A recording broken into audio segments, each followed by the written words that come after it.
ఉన్నట్టుండి bus control తప్పిందో మళ్ళీ ఏమైందో కాదు తెలియదు కానీ మా బేకరీ కాడ 2 బండ్లకి డాష్ కొట్టింది. ఇంకా అదృష్టశాతం పిల్లలు ఎవరు లేరు బయట. ఎప్పుడు 24 గంటలు పిల్లలు బయట ఉంటుంటారు. ఈరోజు మాత్రం పిల్లలు లేరు అన్నది 2 బండ్లు మాత్రం డ్యామేజ్ అయినాయి. అక్కడ బస్సు కండక్టర్లు ఒకటే ఉన్నాడు, డ్రైవర్లు అయితే బయట తీసుకోమన్నారు.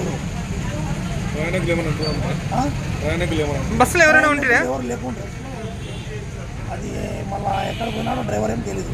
ఎక్కడ జరిగింది ఇది? ఇది ఎస్కేడి కాలనీ 0 రోడ్ అంట. మీ పేరు? నా పేరు లక్ష్మణ్. ఇక్కడ ఎల్ఆర్టీ నైట్రోడ్ పోతున్న బస్సు ఇది.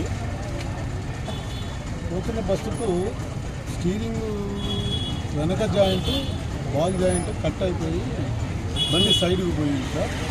అదృష్టవశాత్తు ఎవరికి మనుషులకు ప్రమాదం లేదు. 2 బైకులకు తగిలింది బండి. ఇది చాలా గొప్ప అదృష్టమే అని భావించాలి. ఎందుకంటే ఓన్లీ వెహికల్స్ మాత్రమే డ్యామేజ్ అయినాయి, ఎవరికి మనుషులకు గాయాలు కాలేదు. అది మనం సంతోషించాలి.